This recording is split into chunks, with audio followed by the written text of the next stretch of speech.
Hello everyone, still playing with that camera of mine to make sure I'm in a good shot and that you can actually see me, and I'm not just some big mouth talking at you. Actually, you don't have to look at me. You can just listen if you want. So this is the second week of the happiness series that I am doing. So far, so good, on track for doing all these videos that I want to do. So last week we did the introduction to the 9 keys of happiness. And this week we're going to be doing the first key of happiness. So the introduction was a longer version, or a longer video, I guess what I'm trying to say. This one I don't think will be quite as long, but it will be interesting. So let me begin. And I'll read some of this because a lot of it's in my notes and whatnot. So bear with me as I read it. So as humans, even when we are not aware of it, and quite honestly, 95% of the time, we are doing things subconsciously. We are transferring information from person to person and not in an oral talking way. There's so much that we say with our body language, with our facial expressions, with our movements, all that kind of stuff. And we say it even to complete strangers. So we're communicating with everybody around us, whoever happens to be around us. It doesn't matter if we know them or if we don't know them. We're still communicating with them. Because how many times have you walked into a place and you feel a vibe like, oh, this doesn't feel right, or wow, everyone seems angry here, or whatever kind of thing. So we're constantly doing that. And what we're going to talk about a little bit is bringing awareness to that. Okay. So if we could see how much energy information was passing between us and friends and family and complete strangers all the time, it would look a little bit like paranormal activity, the amount of energy that we're kind of transferring back and forth to each other. We have been using quantum physics to heal for centuries. A lot of people aren't aware of that. Without knowing it, through our shamans and our other energy healers. Now, with this awakening happening, more people are discovering how to tap into it with more on purpose and with more focus. Before this kind of healing it was really only in the realm of the mystics. So what used to appear mystical is becoming discovered and learned, that this is a perfect natural function of quantum physics. So, like if I mention energy workers and, we're moving energy around and we're healing, there's going to be some people that go, oh, yeah, okay, sure. And the eye rolls will begin. I think I talk about this later too. But it's kind of like as we discover things, as we know things, like the shamans, the back in the ancient times, just kind of knew how to tap into this energy in a more pure form. And science is now catching up to a lot of what the indigenous type of people, wherever they were in the world, kind of knew, and what their healers knew. It's sort of like if you went back in time to like ancient man, we're still nomads and we don't have any fixed addresses or anything like that. And you went back with a lighter, and with the flick of a finger, you could produce fire. To them, you would be a god or goddess and be like, oh my gosh, you have the power of fire, and how are you doing this? And, they'd probably worship you and all that kind of stuff, because it was still a mystery as to how fire began and how it came about. Because for a long, long time, ancient man, and I'm talking very ancient man, like I said, back in the nomad days, often thought that there's a lot of theories that they thought it came from trees, from within trees. And the reason they have these theories is because of the words and the language that came about because of this. Because at first, the only way you could get fire was through lightning. And that's, it would burn a tree, and then someone would take it and they found out they could cook with it and all these kind of wonderful things. And in a lot of ancient tribes, there was the person who was the fire keeper. And that was the person who carried the fire, the embers of the fire, cook fires that they had at one place to another place. And it could be quite a deadly job if you came along with the tribe and the embers had gone out, so you had to keep them going, and you were the fire keeper and the fire carrier and whatnot. So, and it's also like if you went back in medieval times and you came back with a pen, a big pen, that's all you need to be a mystic, a holy person who knows so much, a big pen in medieval times, because suddenly it's like, this person can write at will. They can write for hours on end without having to dip the pen into the ink. How does that function? So it would be quite a mystical thing for them, until, of course, we discovered that you can put ink in here and it just keeps going. And we created plastic and, all these advances that we've made. Before we made them, those things appeared mystical and in a realm that we just didn't know about and all that kind of stuff. So with quantum physics, science is actually catching up to the mystics and the healers. So the universe and its laws of functioning have not changed. Every time we discover something new, it's not that, suddenly something has changed. It's that the universe keeps functioning the way it is. A lot of people have looked at it like it's a giant clock and everything has its purpose and all that kind of stuff. And it's just us realizing, this is how that works, kind of thing. So it hasn't changed at all. What has changed is our understanding, our knowledge, and our application and use of this. One of the theories of quantum physics is that given enough opportunity, virtually nothing is impossible. So that's a big idea.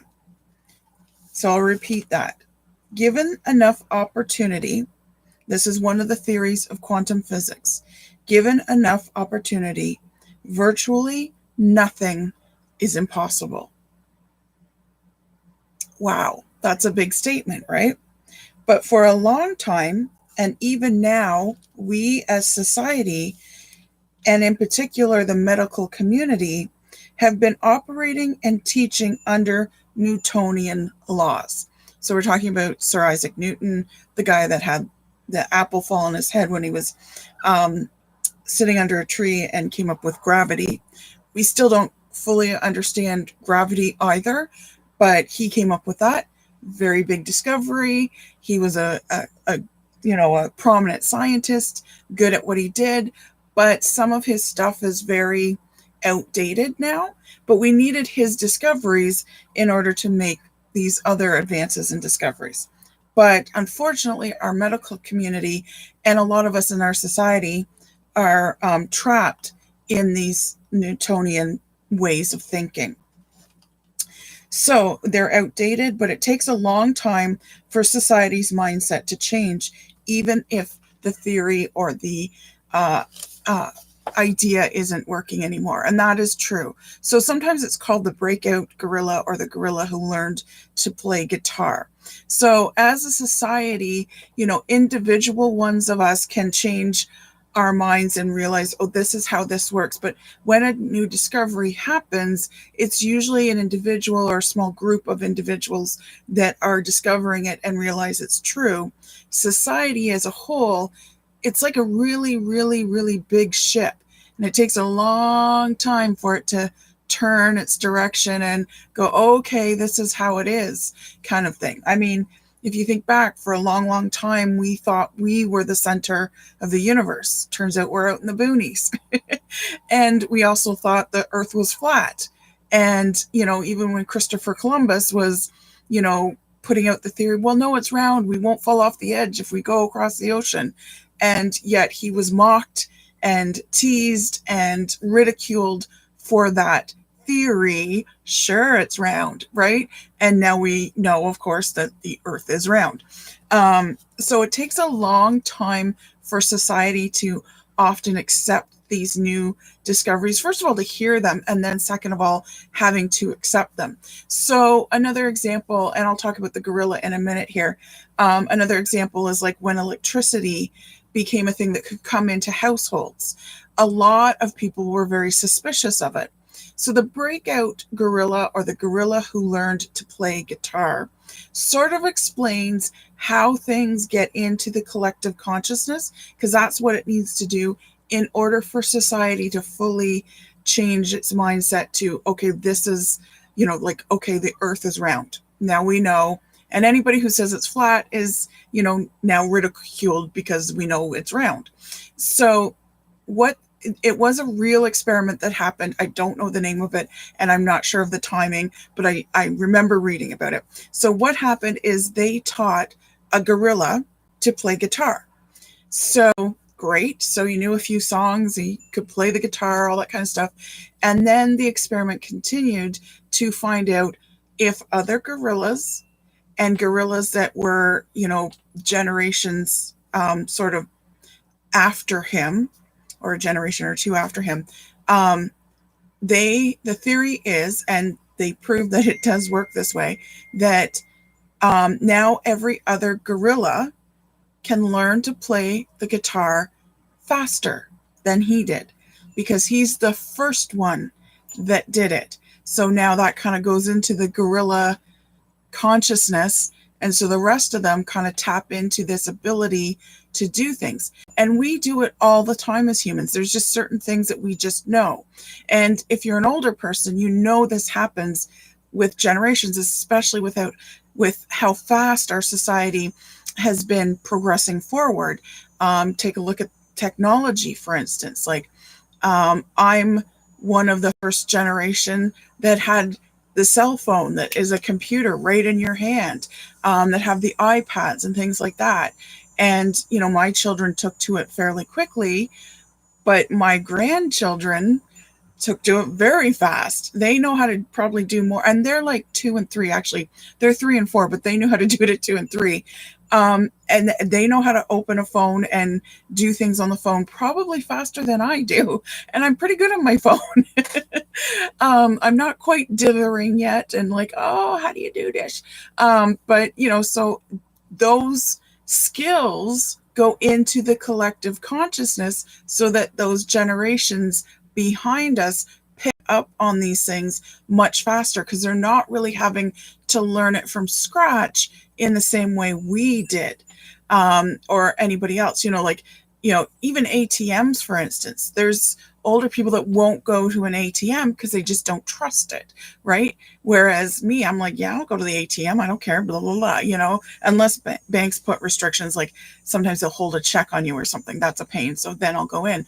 But my generation and below probably rarely go into a bank and will avoid going into a bank any opportunity they get to not go into the bank. Whereas the older generation will definitely pick that over and above online banking or ATM kind of banking and that sort of thing. So that's the gorilla who learned to play guitar. That's the theory behind it. So it's kind of a cool experiment that they did. So, but quantum physics is how the universe functions and always has functioned. It's not that it's changing, it's just we're actually starting to figure it out. And I'm sure we have a lot more to figure out. We think we know so much, but it's like we know the tip of the iceberg kind of thing.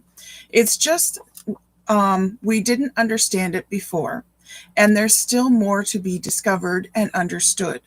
But what's very exciting, and this is huge, to the point that humankind is entering a new paradigm. With quantum physics, we are now entering a new paradigm as humankind, as a society, as a whole kind of thing. We are shifting and awakening. And I know sometimes people think awakening, everyone's awakening, but we really, really are. So energy can take on many forms. And if you say the term energy worker, like I said before, to a group of people, there's going to be some eye rolls. Some don't believe it's a thing, but let me point out some examples of energy you already have in your life. Let me also point out that when electricity and the electric light bulb started replacing the good old candles and the trusted oil lamps, some felt it was evil and some would not let it into their homes. They felt it was unhealthy and not natural. Today we'd be like, you don't have electricity in your house? Like, what's wrong with you? Right? Like, it's such a weird concept to not have electricity. Everybody has electricity, right? So it's funny how we resist change. And yes, I mean, if you know your grandparents at all, I'm sure there's lots of changes that they have resisted. Perhaps your parents have resisted some changes. Perhaps you're the one resisting changes.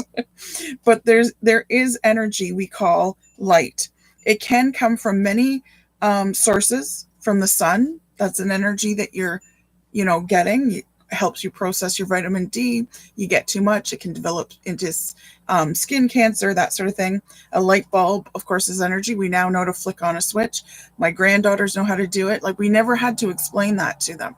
Whereas, even a few generations ago from me, we were having to explain exactly what's going on, and you flick this switch and it comes on and it lights the whole place anytime you want it, kind of thing.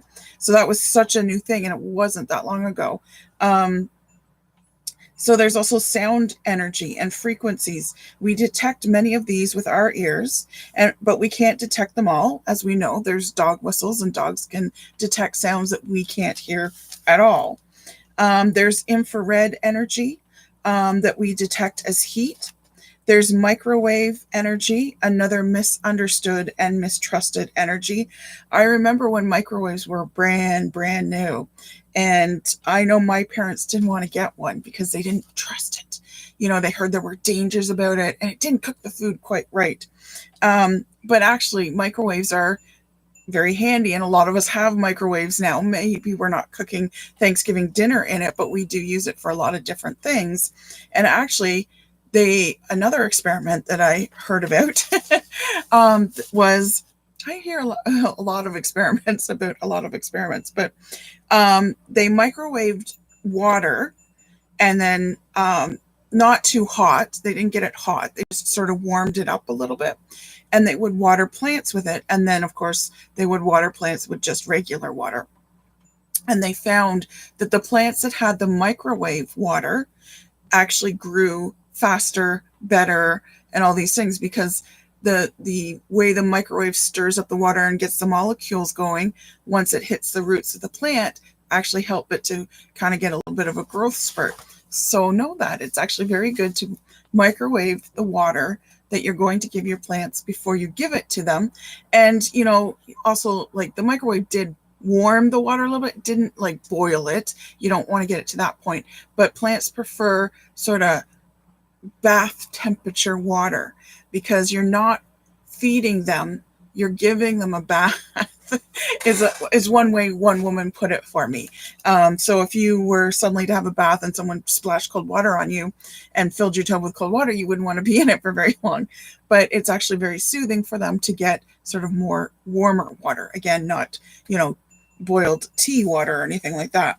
But there are many energies out there that can't always be detected by our human bodies. But some we have learned to harness and apply to our lives, such as UHF, VHF, X-rays, radio sound waves, ultrasound, radar, and on the list goes. And we respond to energy. Like, this is part of the reason why, we're always communicating with each other, is because we respond to it. Our bodies know it. Our minds not go, oh, well, this guy's like, staring at me and he's thinking this or whatever. But we respond to different kinds of energies and whatnot from each other. So what about medicine and energy healing? When you understand the powerful healings that can be done with these frequencies and energies, then you may also see many of these kinds of healings would literally wipe out the need for the pharmaceutical industry altogether. That's a big statement. So, not that we would do away with medicine, but there would be a dramatic little need for it. And not to sound like a conspiracy theorist type, but this is actually a very dangerous territory that we're entering. So Big Pharma is called that for a reason. Big Pharma has more money, power, and influence than many governments around the world. It's a big player, and it's a big lobbyist, and there's, very big interest in it. So using energy therapy has only been allowed, and yes, I said allowed, to come with permission, kind of allowed. So it's only been permitted to come into the medical field when there are practically no drugs that are effective for it. So energy healing is entering the medical field, but right now it's just like, well, we don't have a pill for that. So yeah, you can help treat that. Very interesting, right? So a word about cancer.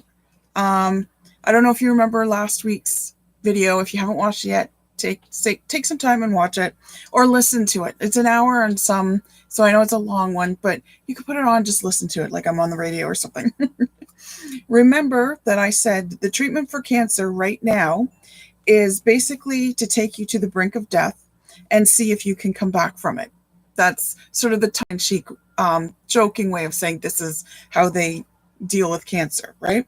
Well, there's another part of this that once they are done with you, they're done the chemo, they've done the radiation, they've done the surgery, and now they're ready to send you home. And there's still, not a lot of people know this. I myself have gone through cancer. So you still have 20 to 30% cancer cells left. And it's up to your immune system to step up and kill the rest.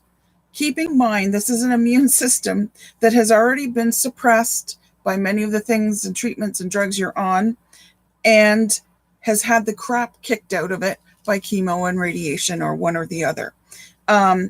There is not a man-made treatment that can cure cancer that we are aware of today, but your immune system can. It is capable of beating cancer. And not to say that, the treatments are bad. They're not bad. They are very helpful. They do get your body through, but cancer very much is a head game. I know my doctor even said, the reason you beat this was because you went in to fight. And I did. And I won. But yeah, because your system, your immune system can actually help it along. Because we are healing, curing cellular machines of miracles. Never forget that. I introduced that last week, that we are healing, curing cellular machines of miracles. So like I said, cancer is very much a head game. You have to go in thinking, yeah, I'm going to beat this. I'm going to battle this. Your body's going to be raked over the coals and you are going to go through hell. But if you keep your mind focused on the goal of getting through this, you can do that. We all eventually die. So we're all sort of dying, right? We're all dying right now. So eventually it does come to an end. So it doesn't mean that, if you get sick, that you're not going to die. You could die, but, it's just, is your time up right now kind of thing. I always say I'm a bit of a weed. You can't kill me. So back to stress, because you remember I mentioned stress last week as well. So stress is caused by insufficient energy. So stress is also because of the fight, flight, or freeze mode that we go into. A lot of people forget freeze, right? But freeze is kind of so we know what fighting is, right? We know what flight is. It means we're running, right? We all know, we usually refer to it as the fight or flight response. There's also the freeze. Everybody forgets the third F. And freeze is someone, at work or something, a coworker, your boss really upsets you whenever they're around. So you just freeze, you kind of I don't want to do anything. I'm hoping that I'll just get a little bit smaller and they won't notice me and just walk by, that sort of thing. That's the freeze mode kind of thing. So when we're there and it causes stress is caused by insufficient energy. And insufficient energy at the cellular level is the reason for all illness and disease, or at least 99.4% of it. So who always feels tired here? Who's listening? Who always feels tired? Who here who's listening is feeling like they haven't had enough sleep in years? Who's drained all the time? Who lives on coffee and energy drinks out there? And who is always thinking, if only I had more energy? And I know I'm one of those people. I have always been one of those people for a very long time that wanted more energy, not realizing that I actually have a lot of energy, but my bar was higher than, because a lot of people are like, how do you keep going? It's like, I didn't realize how much energy I had. Energy is a natural gift for me, which is great. But for some reason I wanted more. So, well, when we are under psychological stress in the fight or flight or freeze mode, remember last week I introduced our SNS, which is our sympathetic nervous system, is under attack when we go to what I call the red alert zone. So that's fight, flight, or freeze mode. So it's the red alert zone. Your brain in that red alert starts to actively look for dangers and threats. This is a life-saving thing back when we had dinosaurs and mammoths roaming the world, but not as much today. I mean, yes, it does help you watch out for those dangers and threats, but even when you're in that mode, when you're in red alert mode, you look for them even when they're not there. So you're kind of looking for a fight, kind of thing, right? But this also disrupts our sleep patterns, because if we come home and we're going to bed and we're still in that red alert zone, like, have you ever gone to bed thinking about that fight that you had, or that, oh, this person just pisses me off kind of thing? That's you in that looking for a fight mode. And then you start disrupting your sleep patterns. And remember, in this state, we've already turned off, or at least slowed down very much, our immune system. Because remember, if you watched the video from last week, I was talking about when we get to red zone, part of what that is it's pumping a lot of blood and oxygen to our muscles so we can fight or run or whatever. But it takes it away, and it shuts down, or at least dramatically slows down, our digestive system, our organs like our kidneys and our bladder. And, so that if we're in the middle of running away or fighting, we're not suddenly like, can we stop? I gotta pee. Like, it shuts all that down so you don't get those urges to do those things, and it shuts down other organs as well. And like I said, it stops the digestion system, or at least slows it way, way down. And then you wonder why so many of us have, constipation, IBS, digestive problems, heartburn, indigestion, but we got a pill for all of it, right? So it's because we're in those zones and our organs are slowing down. The other thing it slows down is our immune system, because our immune system, if you remember from last week, takes a lot of energy to run. That's why we usually run it at its highest while we're sleeping, so that we can heal. That's why healing is what's called a nocturnal activity. When we're sleeping, that's when we heal. If we're not sleeping enough, then we're not getting enough time to heal. And then if we're also in the red alert zone, we've already decreased. We pulled the lever down on how much healing we want to do. We don't want 100% because she's ready to fight or she's ready to run. So we'll bring it down to 40%. So then more disease is more able to get in and to affect you, because you're already in a weakened state because of being up in this red zone. You got me? You following me? So where was I? So, so it disrupts our sleep patterns. And remember, in this state, we've already turned off, or at least slowed down very much, our immune system. And then we disrupt our own sleep time, which is when we heal. So we're not even giving ourselves a chance to catch up. That's the reason we feel tired for years, or at least it seems that way. But as the cells shut down, because we're shutting the cells down to conserve energy for when we're in that red zone, we constantly feel we are lacking. The oxygen and the nutrients aren't getting into the cells. They're getting into the muscles and stuff, which is great, but it's not, and can't go there all the time, right? And that's the other thing. So when what we're doing is we're essentially starving our own cells, and it doesn't matter what you're eating. I mean, I know it matters, but really when you're in that red alert zone all the time, what you're eating isn't getting to the proper cells and or to your cells properly, kind of thing. Each cell is like a little power plant. So if you figure that, it's a little power plant helping our bodies to keep going and moving and shaking. And each cell produces something called, okay, this is big long words, I hope. I'm probably mispronouncing it, just putting that out there, but mitochondria. Mitochondria. I probably butchered that word, but it's a long one. So it is the power source of the cell, essentially. So this mitochondria looks and acts a lot like bacteria, and it's what we call the good bacteria. You've probably heard about this, and we need this bacteria. So here's where the vicious circle starts, okay? But as we starve our own cells, because we're up here in red alert too long, because we're not supposed to go there all the time. Even once a day is too much. So if you road rage, or if you're like, you're getting frustrated really easily, if you're snapping at people, you're getting into that red alert zone.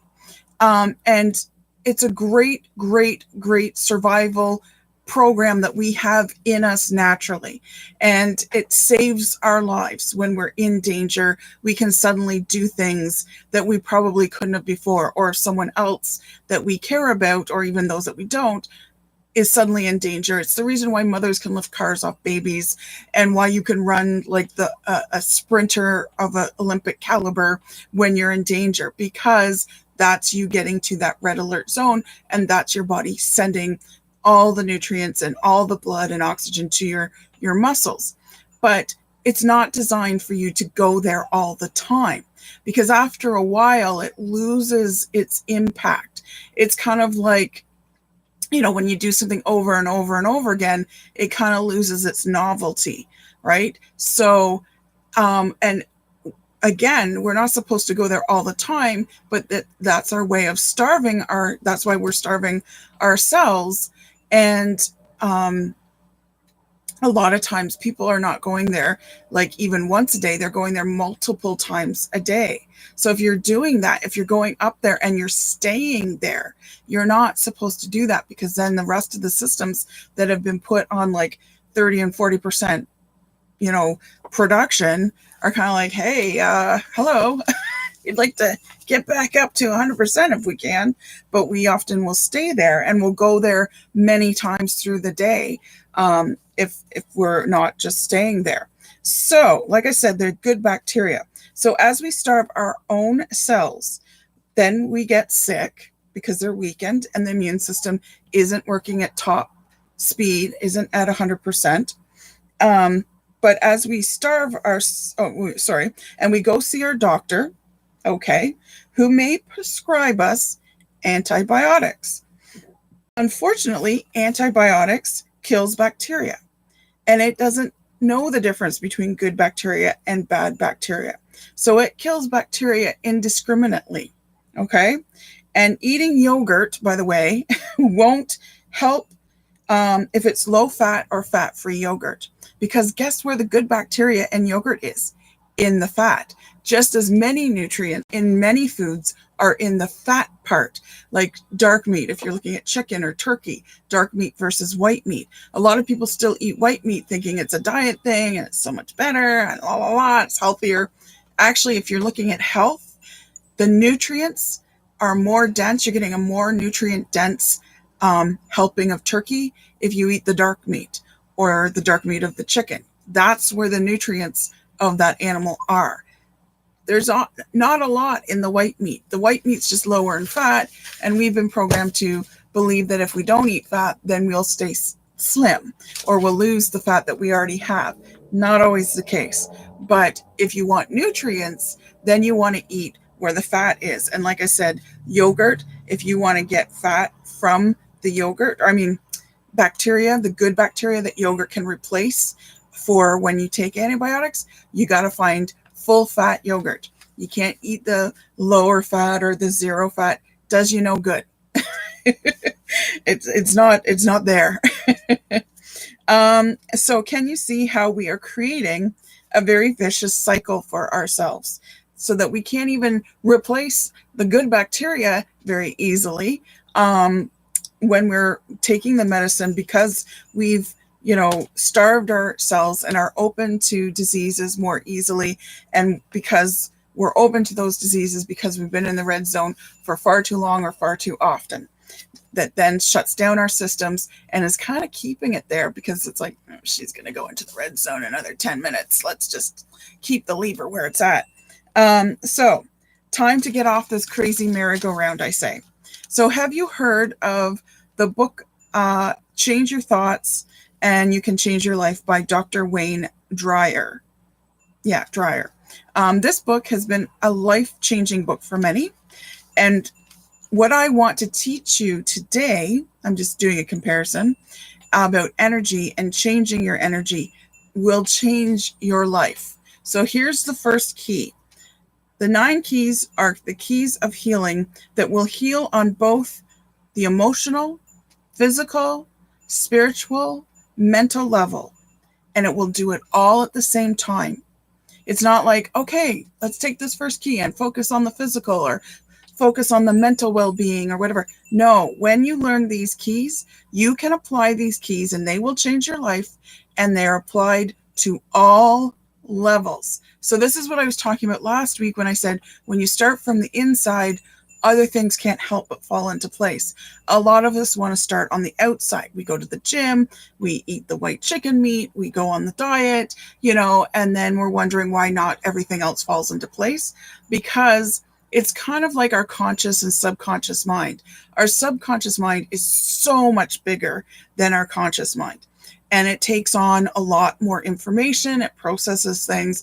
It runs our bodies and stuff like that, right? It's the reason why you don't have to take a half hour out of your lunch to sit and say, digest, and command your body to digest. Your body knows to do that. And you don't have to press a button or press your belly button over and over to digest, right? So so this is what these keys are, is they start from the inside. So remember I was saying that psychological stress, when we're up in that red zone, that's hitting and harming our SNS, our sympathetic nerve system, that is then shutting down all the programs that are taking care of us, so that we, digest our food, so we have a strong immune system, so that we pee and we poop when we're supposed to, and all these things. So this is what's going to happen, is when you start focusing on the psychological stress, taking yourself out of that red zone, it can't help but help the physical, which then gives you more energy,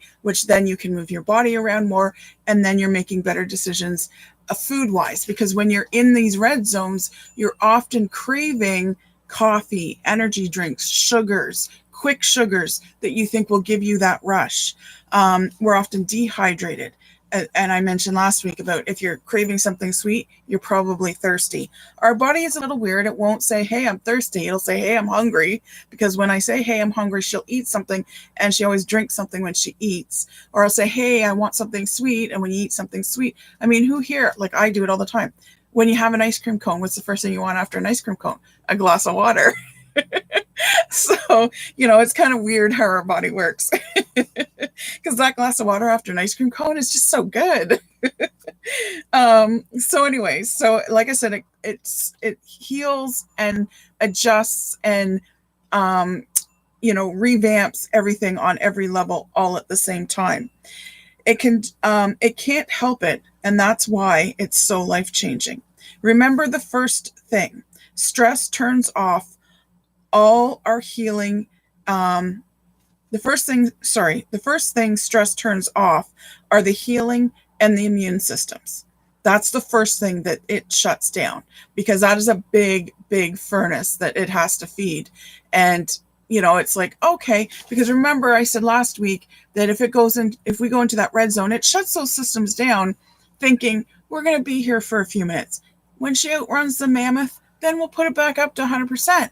But we never outrun the mammoth in this society, right? There's road rage, there's work stress, there's family stress. There's just, we're always on, we're always being bombarded with information. That is a form of psychological stress as well. So key number 1, here it is. Stress is the one source for almost all illness and disease. Know and understand this and be aware. So here's what you need to do. So like I said, I'm a concrete girl. I like to leave you with something that, okay, this is what I got to do. So the first key is the knowledge that stress is the reason for all illness and disease, pretty much all illness and disease. And the first thing it shuts down is your healing and immune systems. Okay. So what you need to do this week is bring awareness to when you are in those red zones. Like you could almost keep a little diary or journal even, but recognize when you're driving, do you get pissed off with the guy ahead of you because he's brake checking you, or he's not using a signal, or he's driving too slow, or someone zips by you, oh, that guy's driving too fast, and you're immediately placing judgment and you're kind of angry about it, right? So recognize that. Do you get stressed at work? Like, are you freezing around coworkers or bosses or managers or whatever that you don't want to see you, and you kind of shrink up and sort of half freeze so that they won't see you? Is there stress in your family? Is there stress from past lives as well and past childhood traumas? Now that's more of a one-on-one, let's book a happiness session as opposed to right here. But recognize in your daily life over the next week, how often do you get to or get very close to that red zone of being frustrated, raging, being angry, crying, that sort of uncontrollable crying. Like, it's not always anger and raging, and it's not always raging as far as, like, oh, I'm going to take my baseball bat and go beat that guy's car or anything like that. It's raging to yourself, raging inside going, oh, that guy's an asshole or whatever, like if you're doing that, you're taking yourself to that red zone. So what I want you to do, and you don't have to stop it right now, but I want you to bring awareness to it. And sort of keep track of, okay, I went there this morning. I went there after work. I went there while I was at work. How many times a day are you going to that zone? And bring awareness to it. Because once you bring awareness to it, see, what I'm trying to get you to do is recognize what that energy is like. Because you can't change the energy if you don't know what you're doing or what it feels like. So subconsciously, we go there all the time, especially now as a society, right? Some of us, few of us, are lucky enough to not always get there. But when you're going there a lot, and you're doing these things subconsciously, you're not keeping track and you're not realizing you're going there all the time. So this week is all about bringing awareness to the red zone energy and clocking how many times did I get there? If you stayed there for a long time, you don't always have to time everything or anything like that, but just, bring a loose awareness to it. Oh, I'm in this red zone. And as soon as you bring awareness to it, you sort of start to come out of it. So that's part of it too. But right now your focus is figure out how often do you go to that red zone and become aware of that energy. Because once you become aware of it, that's when you can change it. But this week is about becoming aware of it so that you know what it feels like. Because it doesn't mean that you don't ever go there again. I mean, like I said, it is a life-saving program we have in us when we are under danger, real danger, not the guy who's, going 10 clicks over the speed limit, or who's not putting on his turn signal and yet he's turning, right? Or wants in your lane and you're like, nope. I use a lot of traffic analogies here, but that's where road rage is, steadily increasing, like to bizarre levels. I mean, I'm sure we've all watched those YouTube channels of, road rage, at its best kind of thing, right? So that's what it is becoming aware of that energy, nothing else. You don't have to change it. You don't have to, and especially don't place judgment around it. And when you're judging other people, you kind of go to that red zone a little bit too. So just be careful of that. Be aware of that, right? Don't place judgment on yourself. Don't beat yourself. Oh, I'm in that red zone again. God, like just, okay, I'm in the red zone. Just say it as a fact and be the scientist. You're observing right now. You're not emotionally attached to it. You're just observing. Maybe you have a little pad. You go, okay, tick. It's Tuesday. I've got 3 ticks there already. Excellent. Don't place judgment on that. It's okay, because what you're doing is you're making steps forward by simply acknowledging and being aware of what that energy looks like and feels like. It's when you do that then you can work with it. And like I said, it's not a bad thing. It's just, as a society, we're going there way too often and we're staying there for way too long. So that's your assignment. Become aware of when you're in those red zone times, and don't place judgment on it. It's okay. We're just observing this week. We're scientists who are just observing. So know that. You don't have to change anything. You don't have to be like, oh, stupid, I got to come down. No. That's for another time. That's too soon as well. So just observe and be okay with it. And you might be surprised. You might actually be surprised and go, well, I only went there once today. You might be surprised and went, oh, damn, I went there 7 times today. Okay. And it's okay. It's okay. That's okay. You went there 7 times. Cool. And the next day you go there 7 times, and the next day you go there 6 times, and again, it's not about less, because the next day after that, you might go there 10 times. Okay.